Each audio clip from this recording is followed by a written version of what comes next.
Hello, this is May again. Today for this video, I have chosen the inclusion story of Luke Sferrelli, a young teenage boy who has speech delay and a developmental disability. This is the story of this inspiring young individual and his supportive family who decided to move him from special needs school to a mainstream school for better learning and a more stimulating experience. There was a significant moment where Luke's responses lit up upon seeing and interacting with the children from the mainstream school while he was still in special needs school. By observing his responses and his positive involvement with the children from the mainstream school, the parents actively tried their very best to move him there. This is indeed impactful because it highlights his desires for inclusivity and his happiness when he feels a sense of belonging. This moment was incredibly beautiful and significant for me because I felt empathetic for the moment and saw how supportive Luke's surroundings were towards him. His story gets more inspiring as I could see how supportive his peers and his educators were as well throughout his journey in the school. Not only did they cherish his participation, but also him as a person and how much they value his abilities. In fact, his school is a clear example of an anti-bias education system.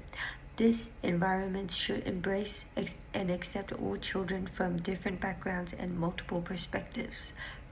However, it is not a very easy path for Luke's transition to mainstream school because Luke and his family has endured frustrations and hardships throughout the process for trying to make this a clear vision for the education head offices to accept Luke as a full-timer.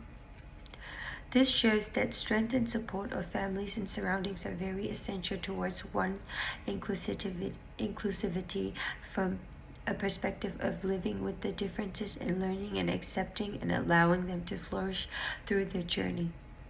Personally, I could relate to Luke's story as my auntie has had speech delay and she was always so positive and joyful around us as we all supported her throughout her life before she passed.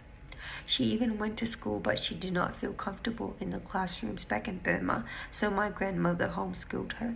For her case, she did face real hardship trying to get into a mainstream school as our country didn't have the right curriculum or resources to support her.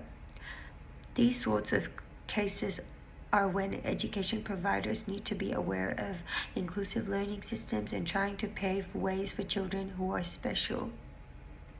It makes me sad how hard it is to feel like we belong in a certain group sometimes when everything is just so mainstream and direct and is not made for everyone.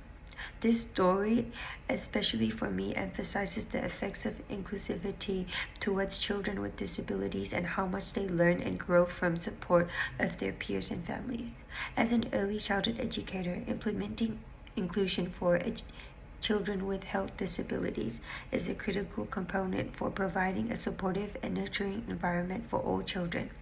I will collaborate with parents and guardians and special education experts to create individualized learning plans for children with impairments, and I believe that inclusivity is an ongoing commitment, and that is my top priority for all children to have a full sense of belonging. Thank you.